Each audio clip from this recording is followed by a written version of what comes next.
Logan and I pretty actively sought out after work every day. So, you know, I think with the assistance of some alcohol, my day ended pretty well.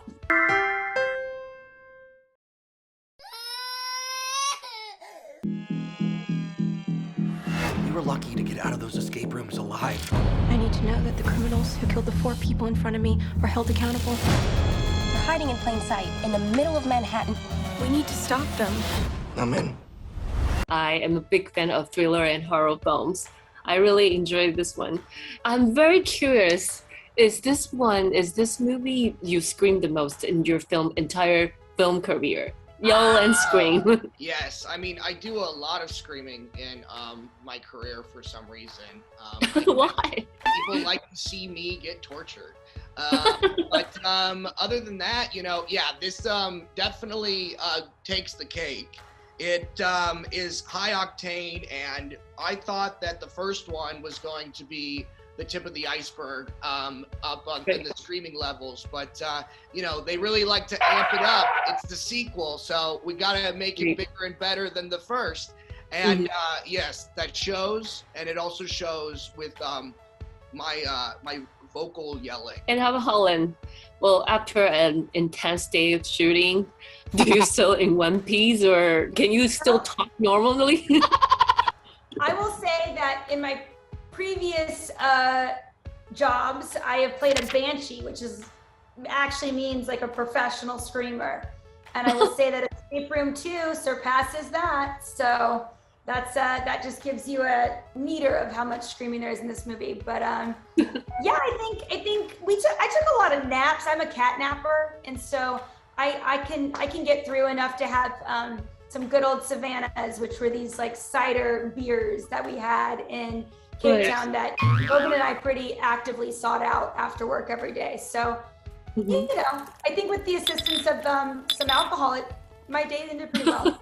Absolutely. Oh, so both of you are such a survivor from this horror genre. Since you mentioned about taking naps, so these movies doesn't give you any nightmares at all? Absolutely. It always goes.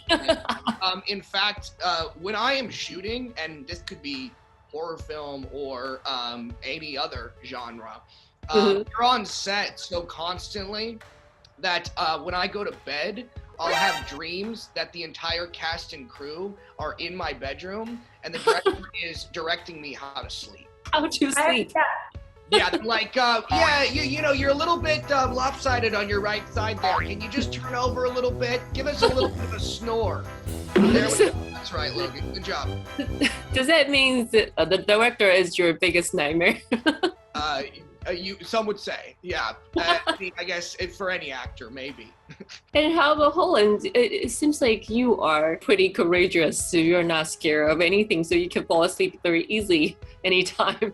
Well, I think, yeah, the actor, you know, I'm surprised like inside the actor studio hasn't really discussed this, or, you know, maybe like a psychologist on Dr. Phil or something like that.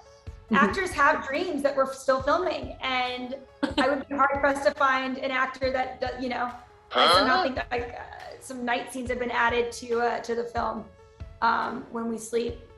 So yeah, I think the good thing about this one is usually on horror films you're always sleeping during the day, but with this one we actually got to sleep normally at night because we shot in warehouses. So we actually had good day shoots, like not too many night shoots. Oh, but this one is actually not only happening in a room, it's more, I mean, the danger is everywhere, even just happening in our life. Well, does it more intensive than the first one? Yes. Well, the thing is, you know, we pick up where we left off on the first one. Right. So, you know, Zoe has found, has deciphered this code where we have found the headquarters of Minos. It's in the middle of Manhattan. So we decide to pull our resources and take a trip down to Manhattan to find our way there. Right. You know, and then in the midst of all of this, we get kind of bamboozled and get thrown into the subway system where we think it's just a normal Q train there in New York City, but Minos is very tricky, and they bring us into an escape room that's right there in the world itself. And so, you know, it's not just a facility. You see the surrounding areas are a part of this Minos plot. Ever since this film, do you feel scared to take the subway? We have definitely sent each other videos of people on the subway, and we always have to take a second glance. Once those doors shut, you never know what's gonna happen. An escape game for me. I'm already thinking about Mickey Mouse escape rooms here with your dolls back there. Wow, good job. I'm looking forward to that one. You know, the cuteness is always the dangerous place. I know this is a lot to ask, but thank you for coming with me. Do you hear that? Hey, what the hell is going on? The train just uncoupled. You gotta be kidding me. I'm really a big fan of this escape room for the first one, and I'm very excited to see the second one. You were so creative about this crucial skill or a gimmick for human being. How did you come up with those ideas? Thank you for saying that. Escape room sort of takes its cues from a lot of movies that came before it, but what's really cool about an escape room movie is that the rooms themselves are characters, and they transform and they change and they can become deadly. And as you say, the cuteness or the beauty, in the first movie, we have this gorgeous ice room that looks like Narnia, Mm-hmm. And so that was important to us to kind of make it feel like it's its own world. We always say Minos, the evil corporation. They're like the Apple of death rooms, right? They have designers who really care about fine art and design and aesthetic, and so that's the kind of the mandate. And then my production designer Ed Thomas is really helpful in that. And so this movie was really hard, Tournament of Champions, because we had done fire, gravity, gas in the first movie, right. Like a lot of the ways you kill people. So it was a challenge coming up with beautiful visual ways to kill people. So we thought, oh, okay, what if Minos, what about a train car?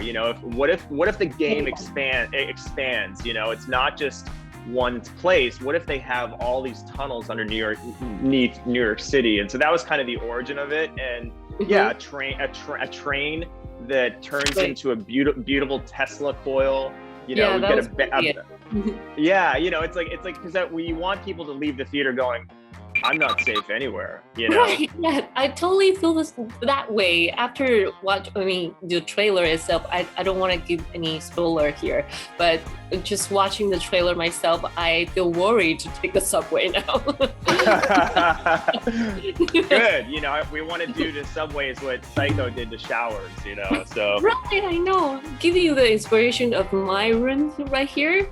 What would be the third one? I'm pretty sure you're creating your own universe of the escape room, right? And also the features animal here. That's so cute. Yeah. See, he's such an actor. What a little Muppet. I don't know, first we'd have to get the clearance to all the Disney paraphernalia, which would kill us. I know all the lawyers, they would kill it anyway, but I definitely think there's some creep for Mickey Mouse. I'd love to see like some sort of Small World kind of version. Yeah, that's creepy. That's also my childhood nightmare. The little toy turns into the evil one, the evil puppet. Since you're bringing up all the characters, if you can invite a superhero to join your escape room, who would you want to invite? Oh my God, that's such a great question.